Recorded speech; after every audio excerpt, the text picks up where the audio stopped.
Welcome to Ashley On, your one-stop podcast where we talk about health and wellness, spirituality, and all things new. Stick around as we delve deep into innovations to support a better world.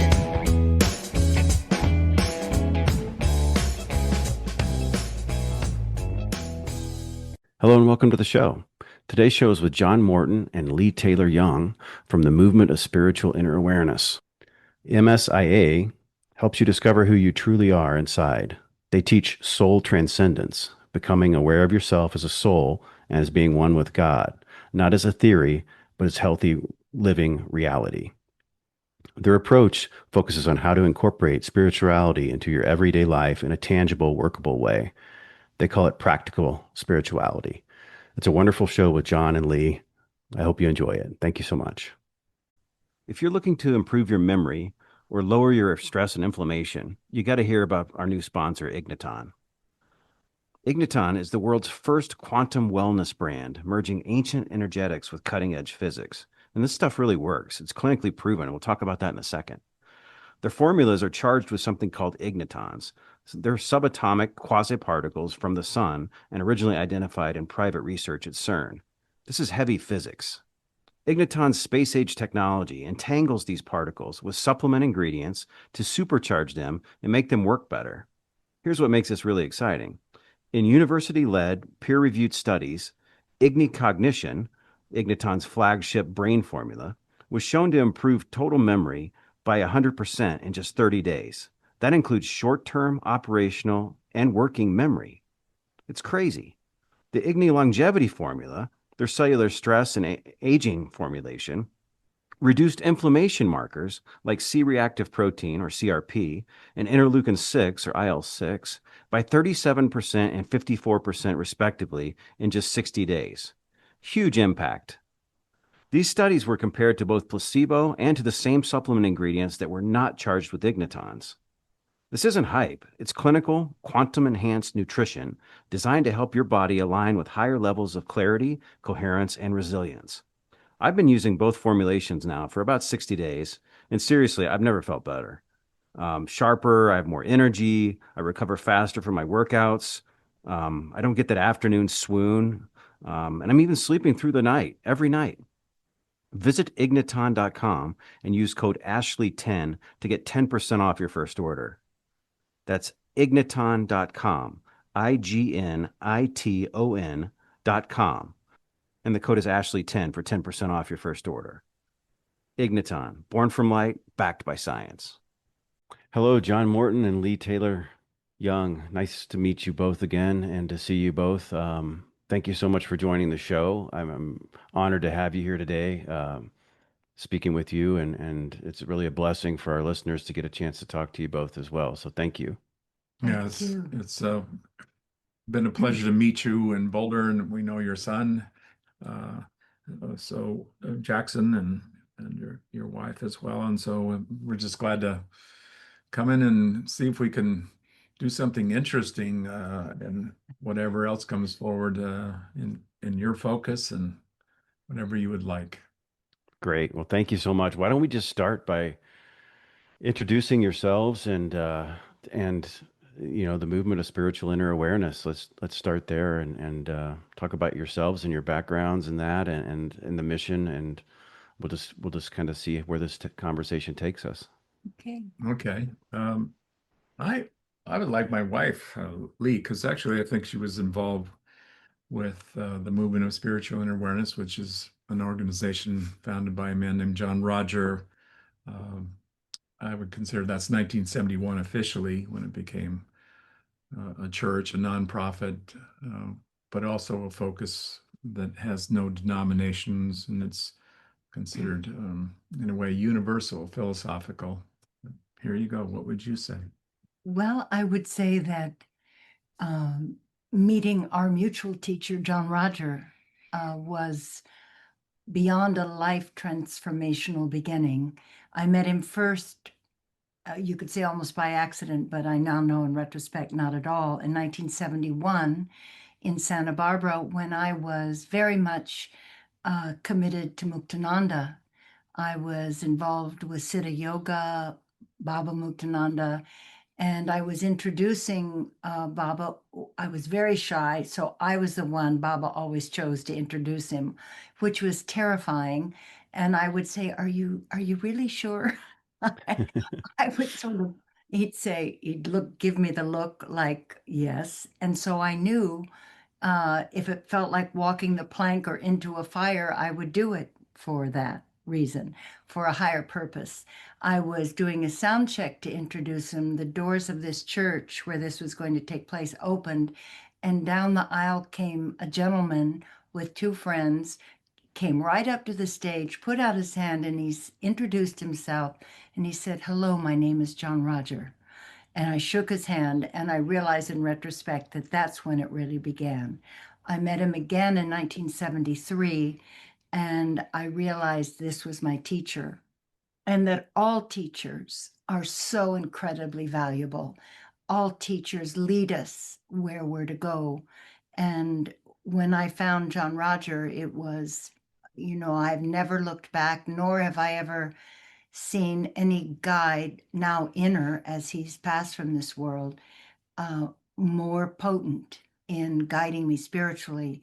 And now I have the blessing of being with and working with John Morton, who carries on John Rogers' work around the world. So it has been an amazing life of learning, growth. I realize I've been called all the way along to every choice, whether I consciously knew it or not. Often more in retrospect, I realized I was perfectly called from my soul to my next moment of growth, and it just never stops. It never stops. And being married and in support of this magnificent being, every day is school. Every day is school. Yeah. And I chose it. I chose the hot seat and the hot ladder, but I'm climbing and I love it. Well, it sounds like you're doing great, and it looks like you're doing great too. So I thank you again for sharing that. And John, why don't you tell us about yourself too? All right.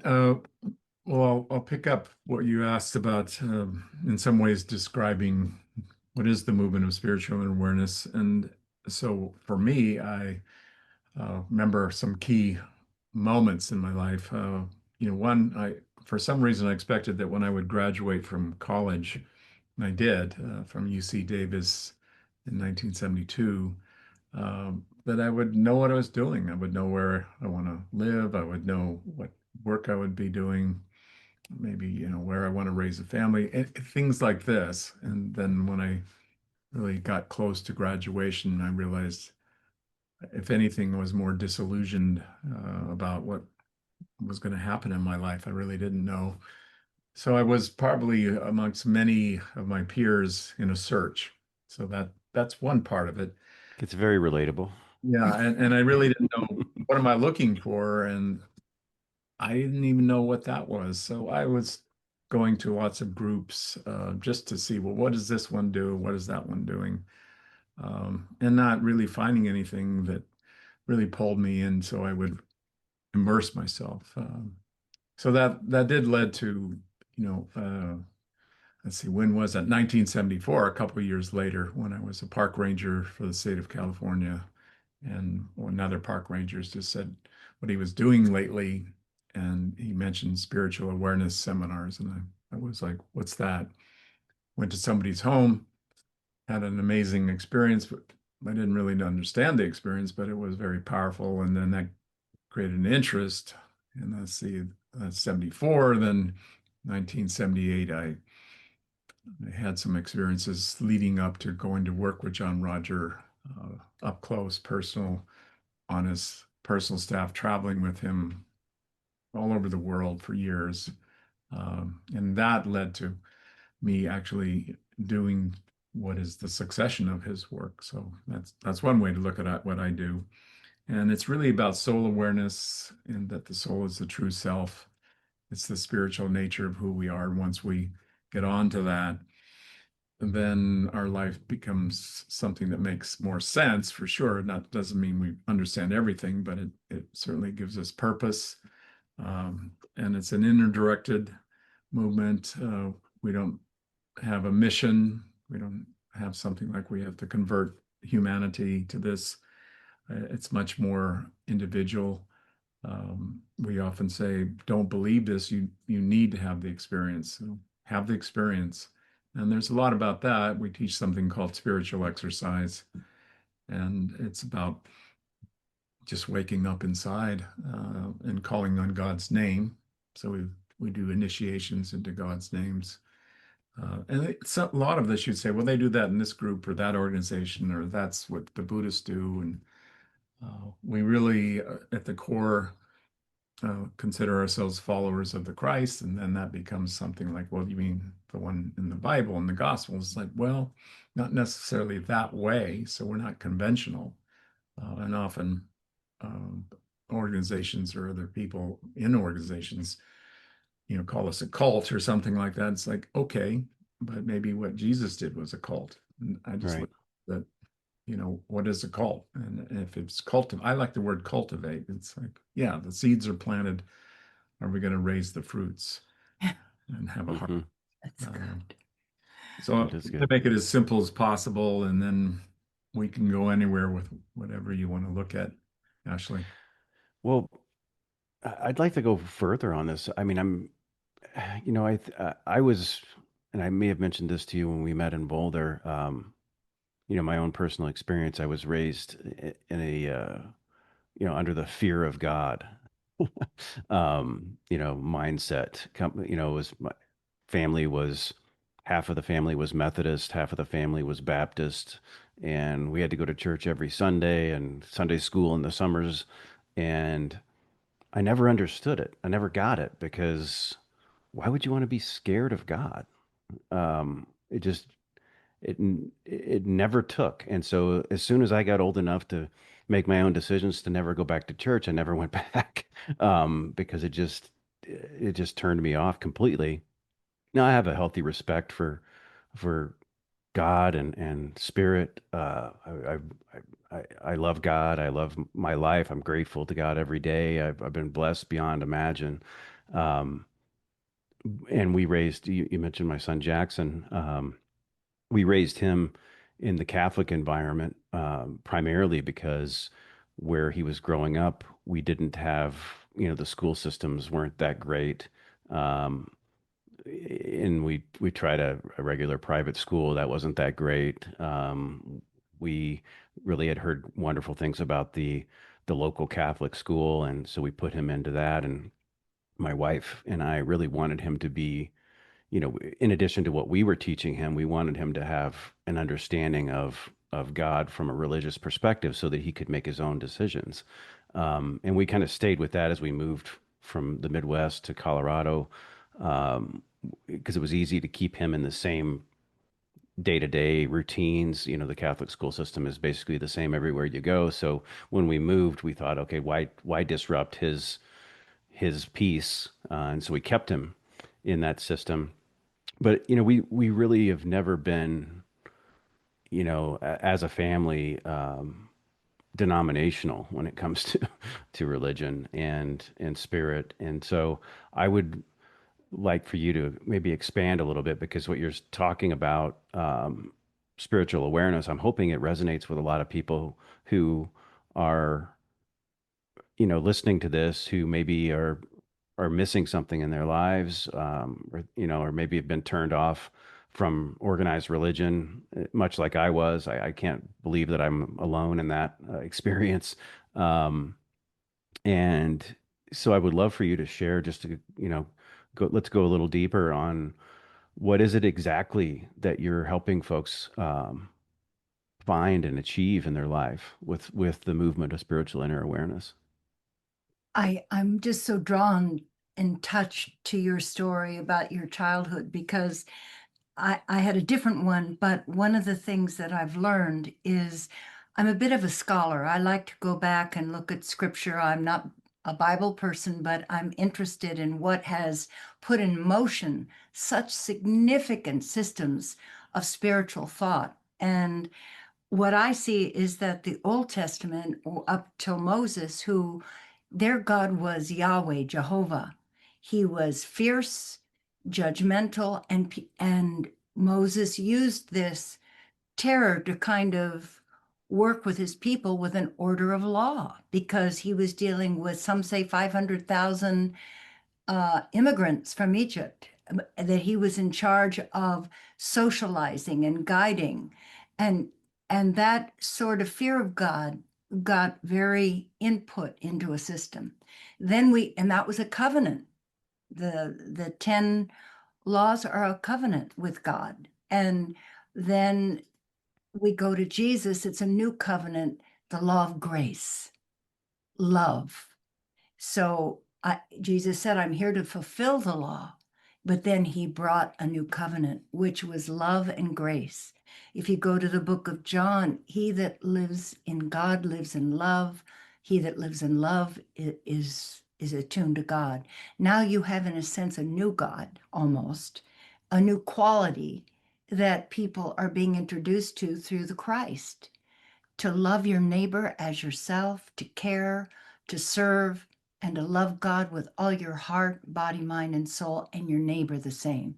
This is a whole new world of relating to life, which what they did in the New Testament, what religion did with it, is another story. It's what man does with these things, not what God may be saying. And I think what MSIA does is awakens people. They are that God inside. They are that love inside. And the authority for true ascension is inside. And this is what John teaches. This is what John communicates all over the world, is waking people up to the authority of their hearts and their souls, that they're the source of that loving, that contentment, that inspiration. It's not in law in the end, because then you cease to attune to your own authority of spirit. You are looking for something to intercede, which is essentially a man. And that's, Jesus upset everybody by telling people, ye are gods. It's like, wake up. You have this. Those Pharisees and Sadducees did not like that, because Right. it took away their power. And if there was one thing that soul transcendence that John teaches, it's an empowerment in the spirit. So people become so full of love because they love themselves. They find that gold inside that is pure love and live from that place. Isn't that what you teach? She did a very good description, obviously, of what we do, and then demonstrated that even though she says that I'm not a Bible person, she knows a lot about the Bible. Yeah, clearly. She's somebody who can do that, can read very in-depth books and information, and then speak to it very powerfully.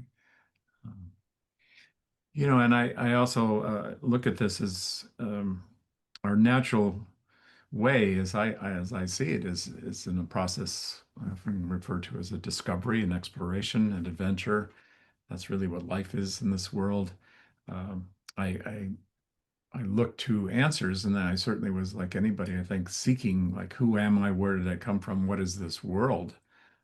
If we don't ask those questions, like, well, then tell me, if you're an authority on what is this world? What's its purpose? How did we get here?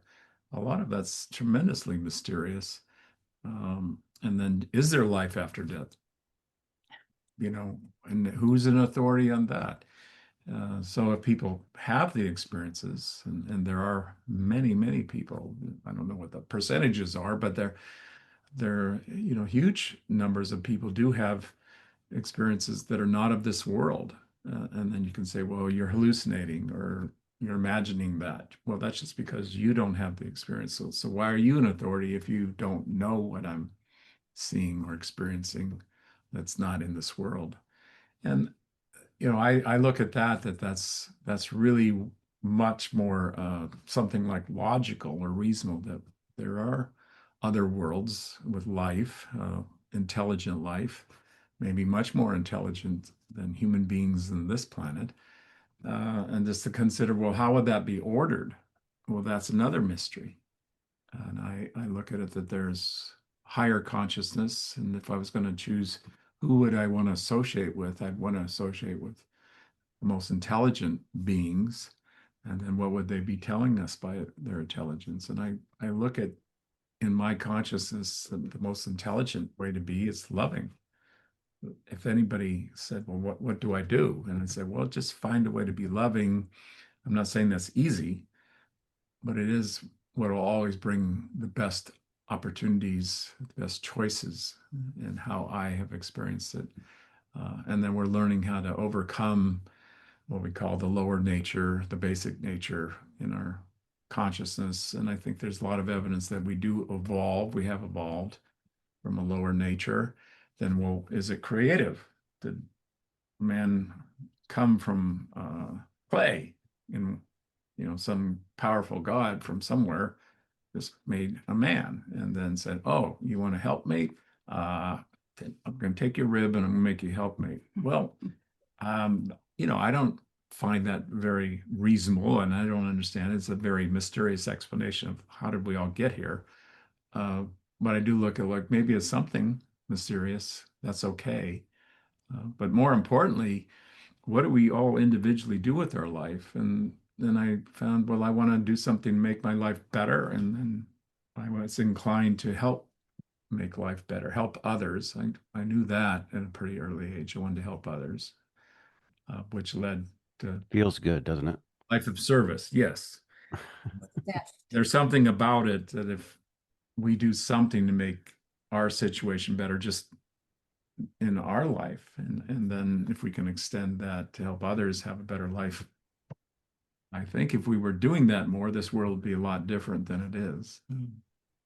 On that note, if people also, with what he does to kind of ignite people to that awakening that they carry it inside and how to find it, I think that's a lot of what the teaching is it's a given in our way of experiencing that the soul is here in everyone and the spirit is in everyone. To what degree it's awakened and enlightened is our choice and our calling or not.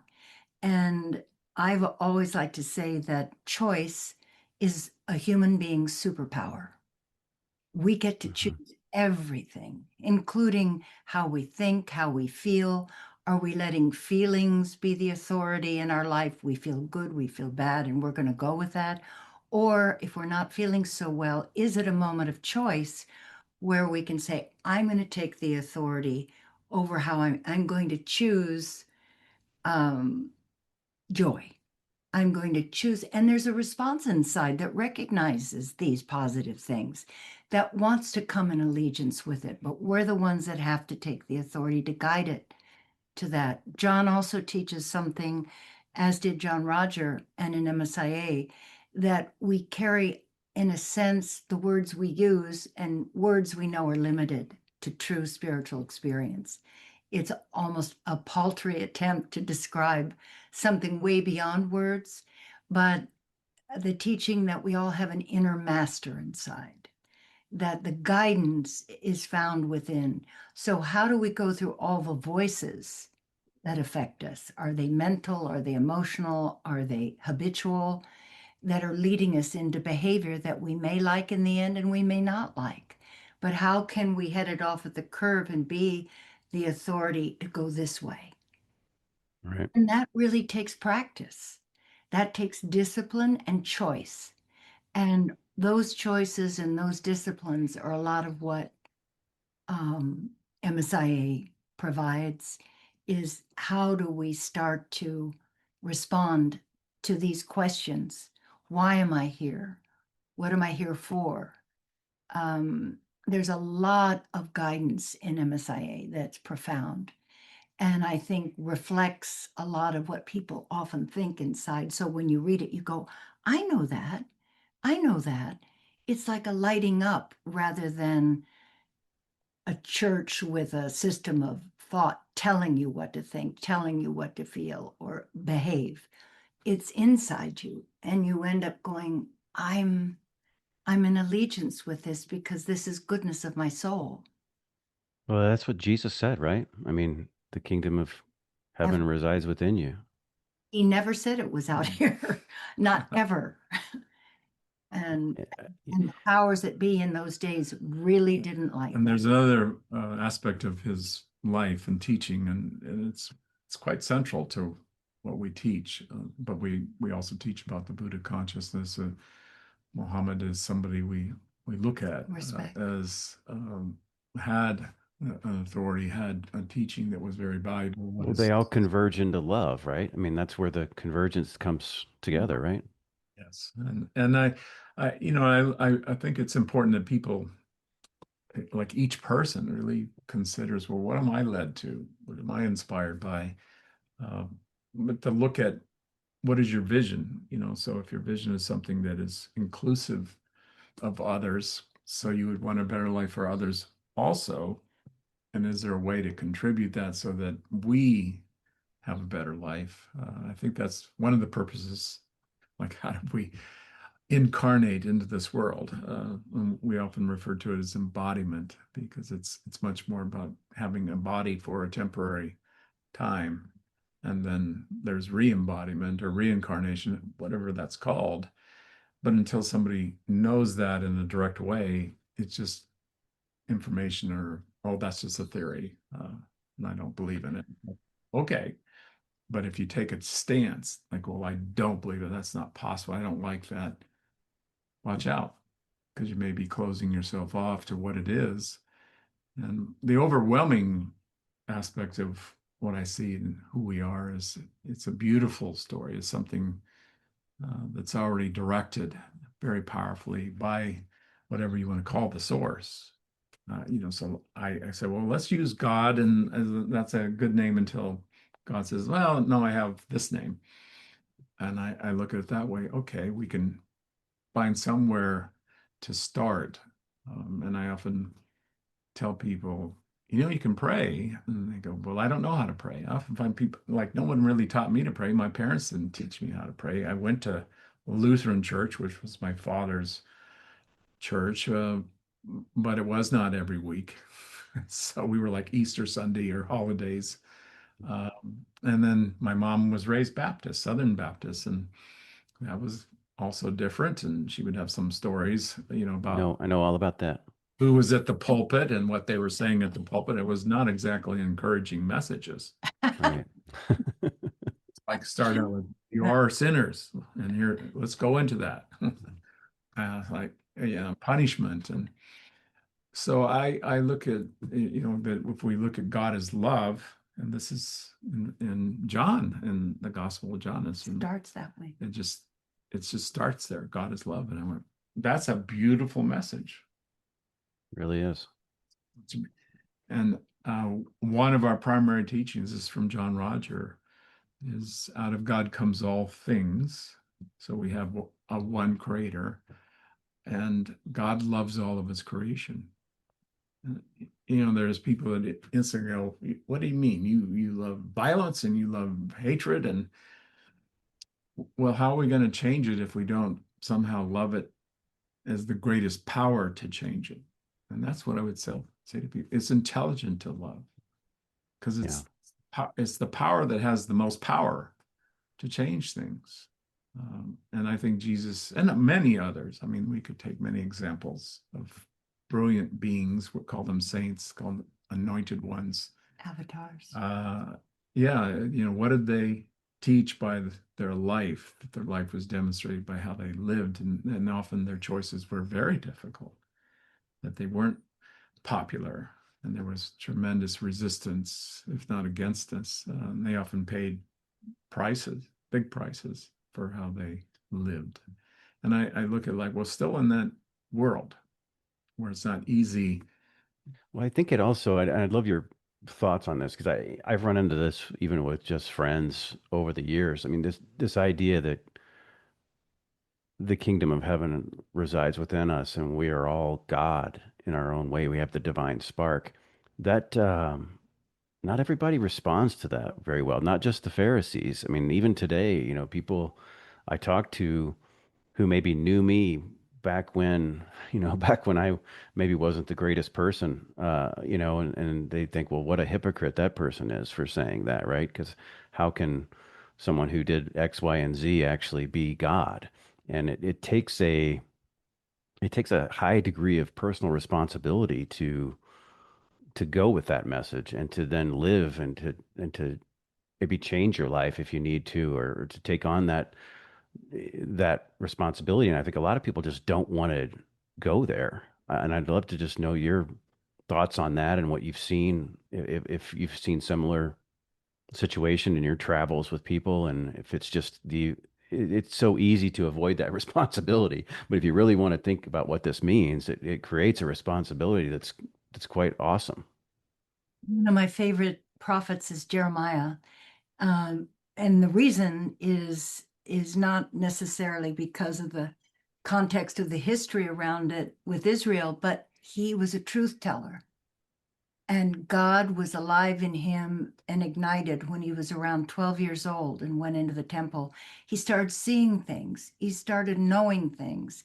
And he was being asked to speak, and he was shy and he was afraid. But he's one of the greatest examples of when the majority around you does not agree with you. He was tortured, he was all these things, but he always stood up to what he knew to be the way, which was love. And he was a forerunner in saying, the law of God is written in your heart. So go inside to where it's truly written in the heart. So I think these people all through time are the minority. We're the minority in this world. I mean, just look at our world. We're the minority. We believe that love is the way, the greatest radical power. Well, we may see a world like that, we may not.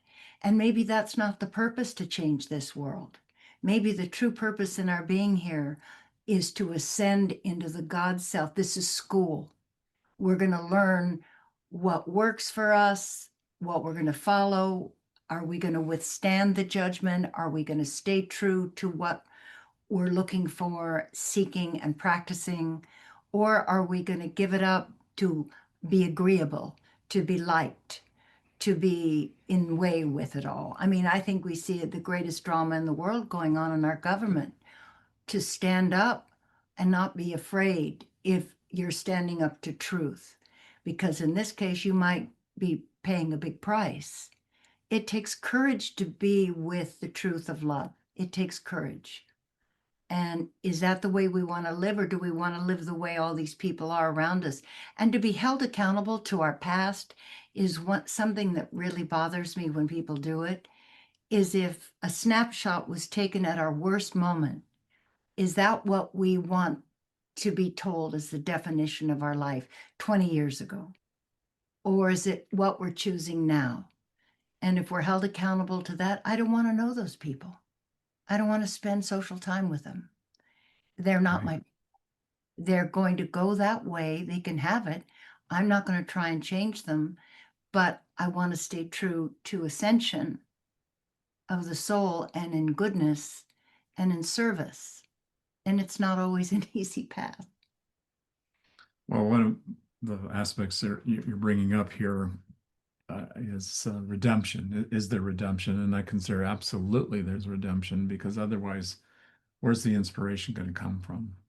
If we're convicted of our sins or transgressions, and I do consider there's a causal law, a law that what you put out comes back, and it's in the perfect order, in an exact measure. And we teach this, that nobody's exempt from this law. So the highest being is not exempt. The king is not exempt. So we're all subject to that. And I think most people see something like that, that there's we call it the law of reversibility. It's going to come back. And when it doesn't, it's not necessary that we're going to remember it, that we have forgotten. Right.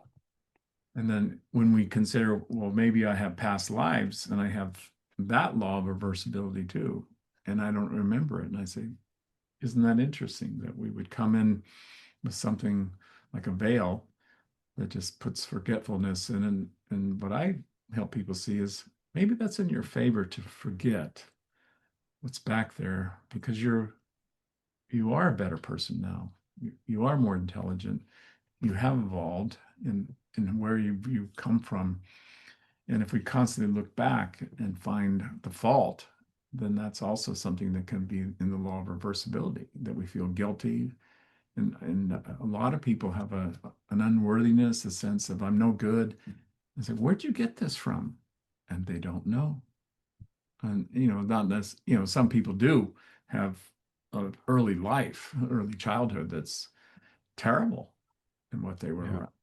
No wonder they're having a difficulty from that. But I find a lot of people, they don't know where they've got this guilt, this unworthiness from. It's just there.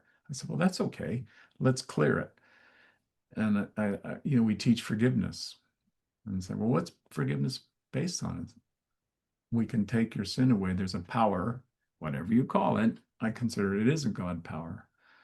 But it also is one, and do better now, because you're still subject to the law. So if you go rob banks, well, you're not immune from the law. So, but there's a better way. There's another way where you can have what you want, and others can have what they want, but you don't have to be a liar, a cheat, someone who hurts other people. That will only lead to that for yourself. And the intelligence, do you want to have hurting somebody, then it's going to come back to you? I don't think you want that. So the intelligence would be stop doing the things that mess up a life. Have a moment of a redemption. We do baptisms in our church.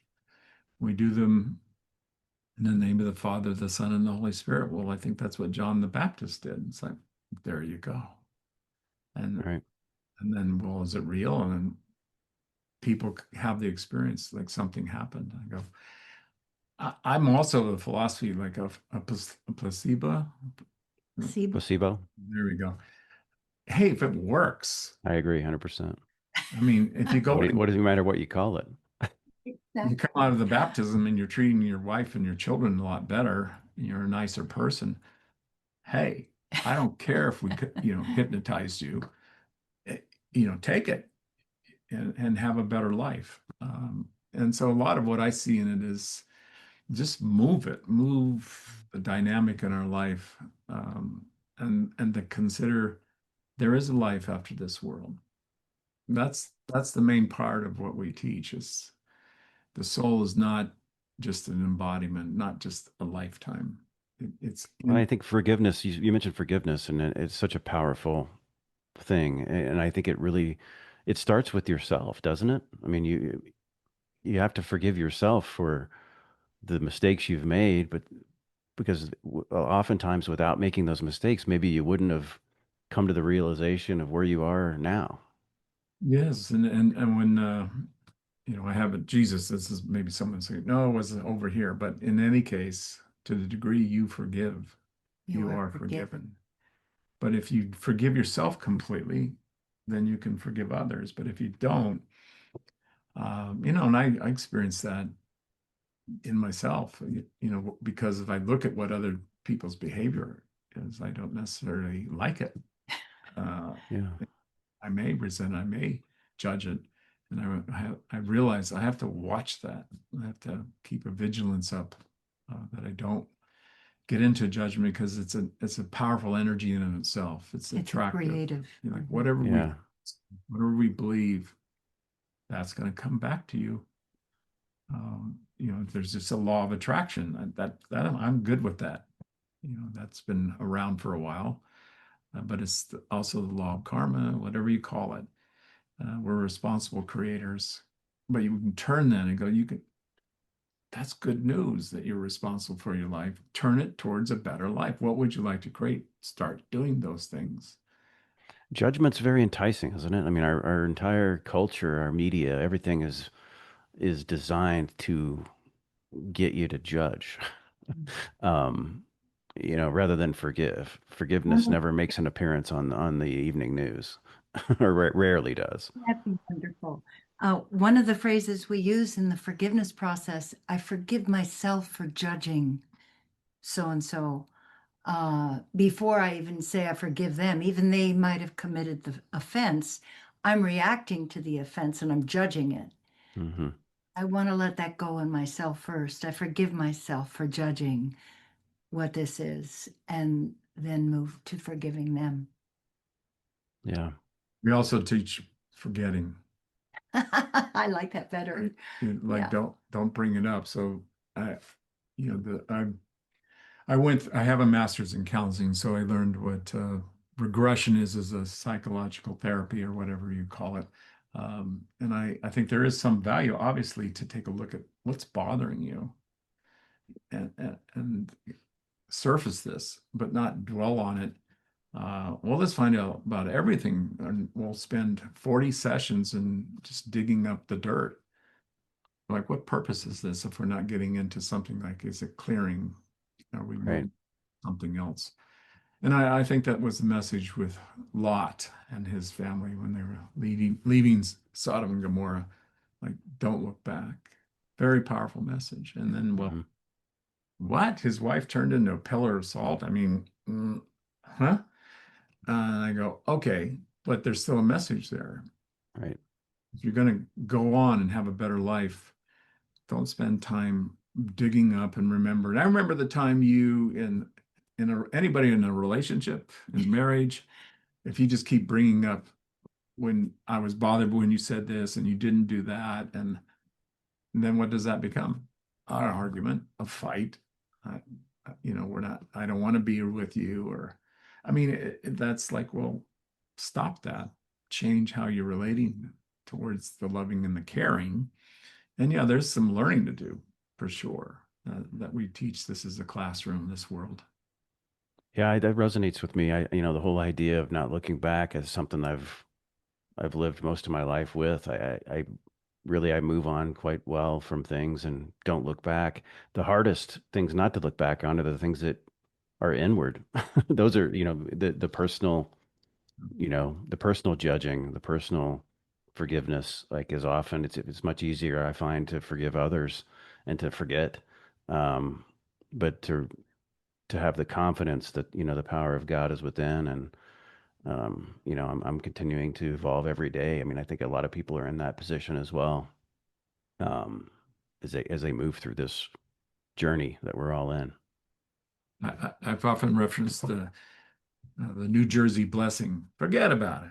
It's like, maybe do the New Jersey blessing. That's good. And it is something like, you mean I can forget about it? I don't have to remember and then feel like I have to flagellate myself or punish myself for what I did back there. Another Yeah. message that Jesus had that was so beautiful for me is when you do the forgiveness, it's a new day. That's what crucifixion to resurrection represents to me. In resurrection, you're new and you've gone through all of this and you're new. And so you don't want people holding you to the past, but most of all, as you said, actually, you don't want to hold yourself to it. Right. To accept and embrace that you're really born new. I love that. Yeah, that's wonderful. It's very beautiful. I guess I would, I could talk to you guys all day. We may have to do another episode or two.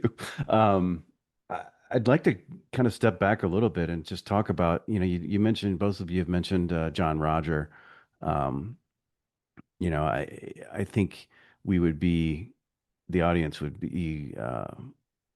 benefit from learning a little bit more about John Roger. I mean, he was the founder of MSIA. Am I correct?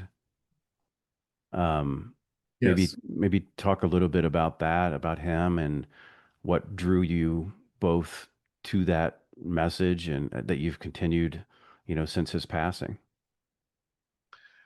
Oh, well, his story is, and it's amazing, the story. And there's, a book, the one that with Polly Sanderson. When are you coming home? When are you coming home? I mean, if people went on to the MSIA.org, MSIA.org website, and then look for products, when are you coming home is kind of a biography about him by somebody who worked with him when he was an high school English school teacher. So somebody who became a high school English teacher in Southern California, but he was having these experiences. He kind of thought he was going insane because he would see beings, etc., um, in all kinds of capacities. And then he went to a psychiatrist, or he tried to talk to people about it. And they, for the most part, they were saying, you need to go see a doctor or a psychiatrist if you're having some serious delusions type of thing. That just kept leading to more and more of his own exploration. So he would go wherever to seek answers. And and I think a lot of us have gone through something like that are in this kind of a movement. And then he had a breakthrough in 1963, in particular. He said from December 3rd to the 23rd, including he had a car accident that he went into a coma for a while, and he came out of that a changed person. So his name when he was growing up, and he grew up as a Mormon in a coal mining district of Utah. So that was a very, down to earth upbringing, but Mormon. And he saw those values, but he knew they weren't his values. So he started doing exploration on his own. And this experience that he had allowed him to see and know things that you go, how do you know that? And so that one thing led to another. People invited him to talk in their homes. So the early part was just going to people's Very homes. simple. After work, after teaching school, he would go in the evenings to people's homes, and then he would start doing that several days a week. And then one thing led to other. People started recording his talks, not him. He said, I didn't want to form an organization. I was very much opposed to it. Mm-hmm. I didn't want to follow him. But it just happened.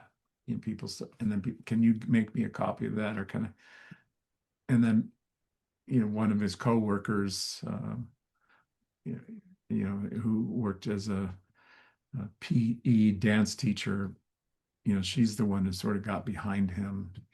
And then there was one of his students who's still involved. They're both still involved all these years later, who helped start the organization, in the late 60s.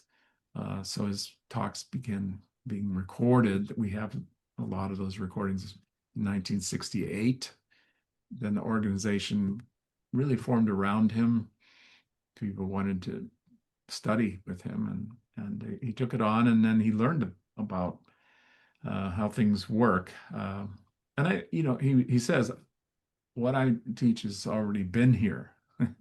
It's Right. not teaching really anything new. I'm just teaching it in a new way. And I go, that I get. That's what I would tell people. I don't know of a better practical life teaching than what he teaches, just about being a human being. And then what he knows spiritually, or however you reference it, his ability to speak on any subject. Going I've back never met a forever. person who could speak on just about anything. He talked about it, fixing your car, and it's like, how do you know this stuff? And a lot of times he'd say, I just do. I'd like to say also, when I first met him, first time I met him physically, as he walked towards me, I went blind in light. I couldn't see. I didn't understand it mentally, but I couldn't see him. It was just brilliant light, until his hands emerged out of the light to take my hand. So I would say from my experience, which replicated itself many times, he was a lightning rod of waking up. So verbally, his teaching was profound and often so practical. He was a very practical teacher. If, for instance, silly example, but if you were being judgmental of certain picky things in the world, but you didn't clean your kitchen or make your bed, he would know that, and he'd say, have you ever thought about making your bed and washing your dishes? He would go to practical examples of your consciousness as reflection, but he himself carried an energy that when he walked in the room changed.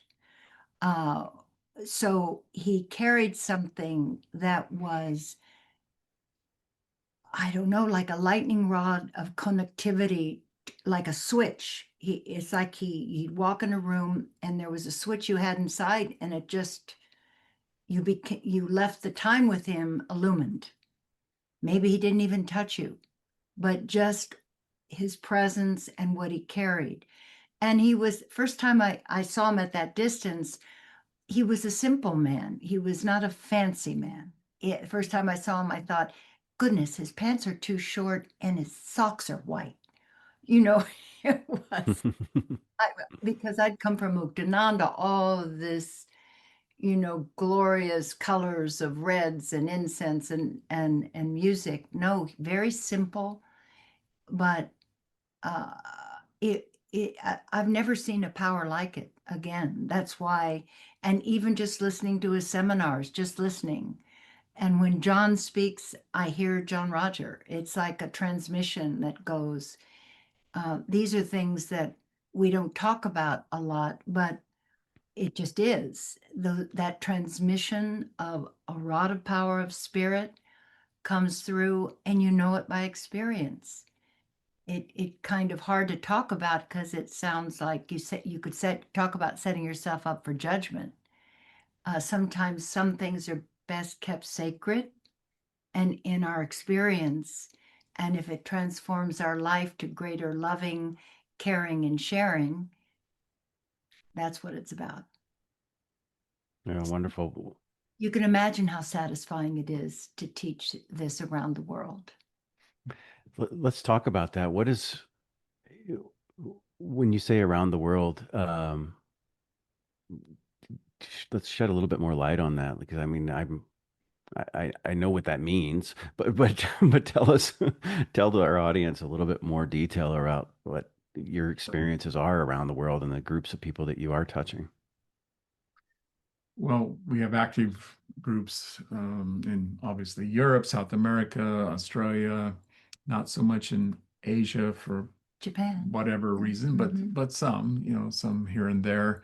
And that was part of it. They would invite John Roger in particular to come.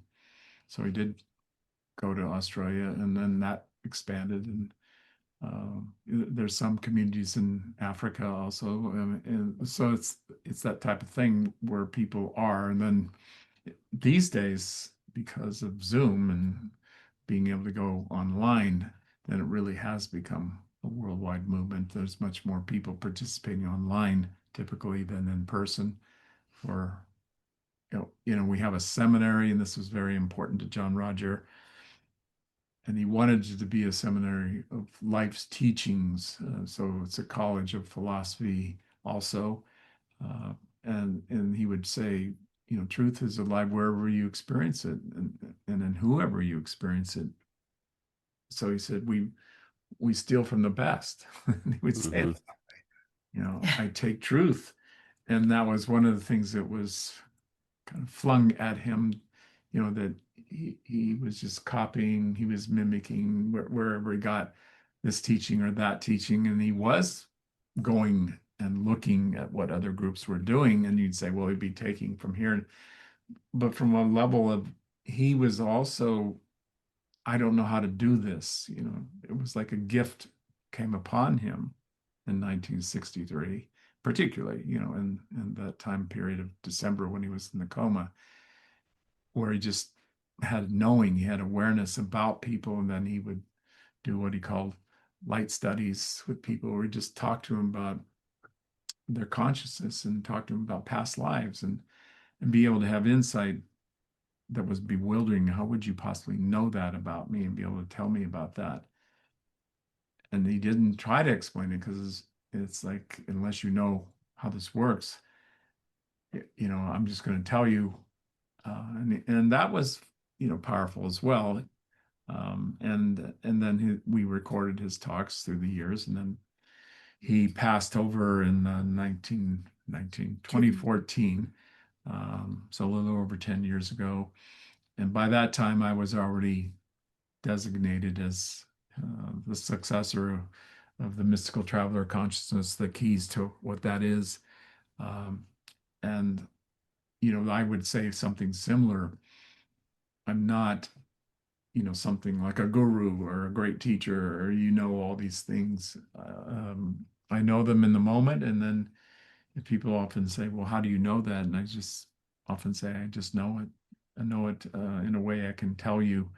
And you go, well, do you have that in a personal way? It's like, no, it's not my experience. I'm just telling you what I see, or it's sometimes just like an impression. And I ask people, do you have, or you give me permission to tell you something that I can't prove it to you. So if you're looking for that, it's probably better if I don't tell you. Um, and that's how this works. So he calls it the mystical traveler. And even that was like, how did he come up with that? And he was for a while looking for, well, what do I call this? And really coming in with something, well, what did Jesus call it? Or what did Zoroaster call it? I mean, that there were many who were mystics, if we go back, and known. Some of them weren't very known. And Is when you say call it, are you referring to the knowing?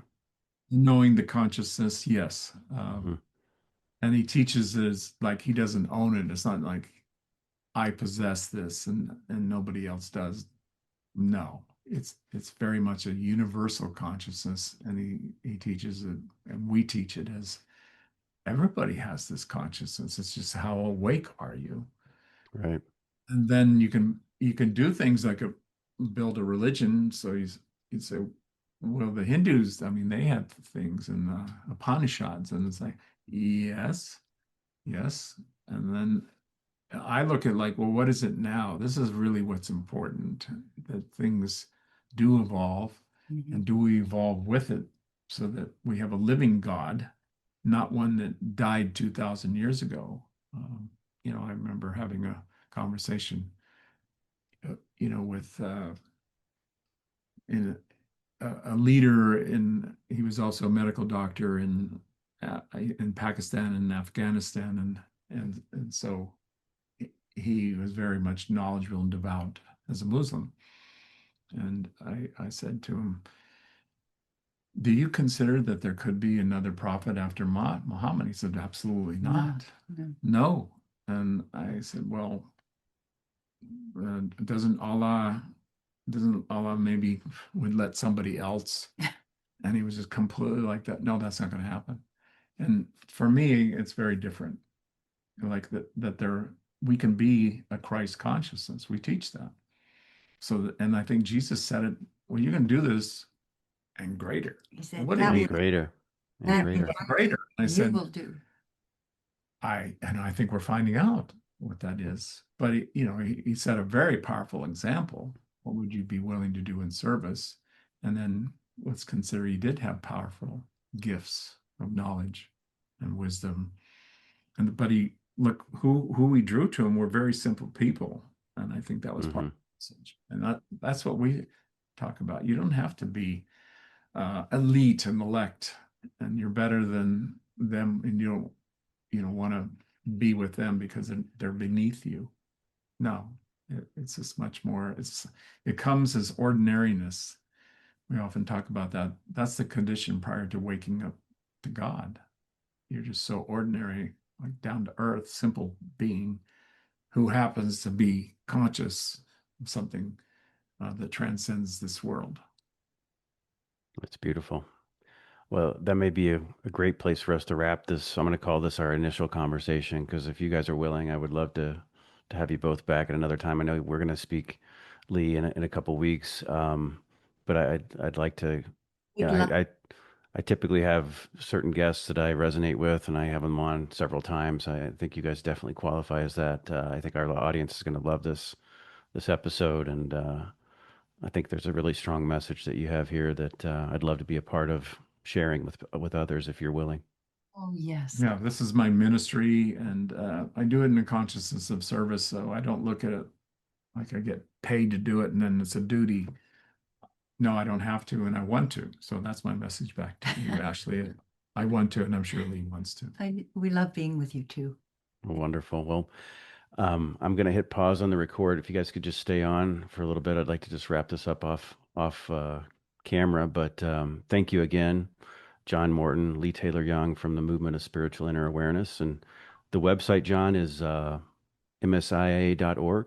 Yes. And there's another one I have specifically called johnmortonministries.org.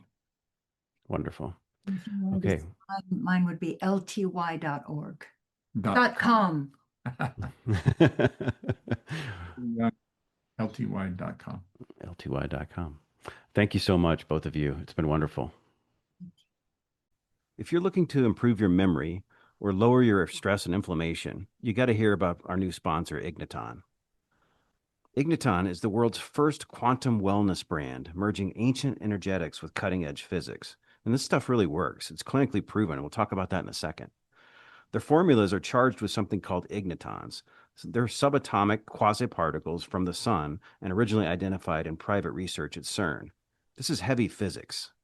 Igniton's space-age technology entangles these particles with supplement ingredients to supercharge them and make them work better. Here's what makes this really exciting. In university-led, peer-reviewed studies, Ignicognition, Igniton's flagship brain formula, was shown to improve total memory by 100% in just 30 days. That includes short-term, operational, and working memory. It's crazy. The Igni longevity formula, their cellular stress and aging formulation, reduced inflammation markers like C-reactive protein, or CRP, and interleukin-6, or IL-6, by 37% and 54% respectively in just 60 days. Huge impact. These studies were compared to both placebo and to the same supplement ingredients that were not charged with ignitons. This isn't hype. It's clinical, quantum-enhanced nutrition designed to help your body align with higher levels of clarity, coherence, and resilience. I've been using both formulations now for about 60 days, and seriously, I've never felt better. Sharper, I have more energy, I recover faster from my workouts, I don't get that afternoon swoon, and I'm even sleeping through the night, every night. Visit igniton.com and use code Ashley10 to get 10% off your first order. That's igniton.com, IGNITON.com. And the code is Ashley10 for 10% off your first order. Igniton, born from light, backed by science. Thanks for listening to Ashley on Nothing But the Truth for a Better You and Me.